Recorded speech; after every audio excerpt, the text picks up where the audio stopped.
पाहिजे. शिकलेली वाई तरी पाहिजे, कारण मी शिकलो नाही ती तरी पाहिजे पण तुला शिकलेली. आता शिक्षण पूर्ण करावंसं वाटतं सूरज?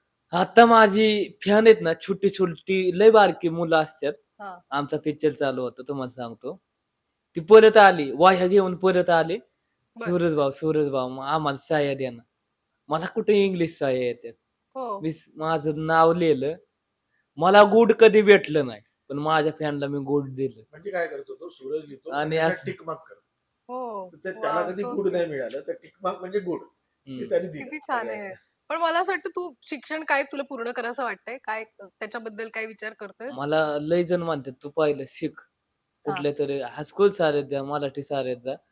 कॉलेजला नको जाऊ, पण शाळेत जा. पहिलीच म्हणलं तरी बस, हां. पण शिक" म्हणते. पण आता प्रॉब्लेम काय माहितीये ना, हा शाळेत गेला तर लोकांना झापूक-झुपूकच करायला लावेल ना. त्याची चिंता मला सगळ्यात जास्त आधी आहे. हो. म्हणजे पहिल्या प्रत्येक लेक्चरला जण झापूक-झुपूक म्हणजे असेल. प्रत्येक जण शिक्षण सोडून याच्याबरोबर याचे शब्द ऐकून ते पाठ करायला लागतील. हो. त्याची चिंता मला जास्त वाटते. पण हां, म्हणजे त्यालाही वाटतंय की काहीतरी थोडंसं शिकावं आणि त्याच्याने तुला आणखीन मदत होईल.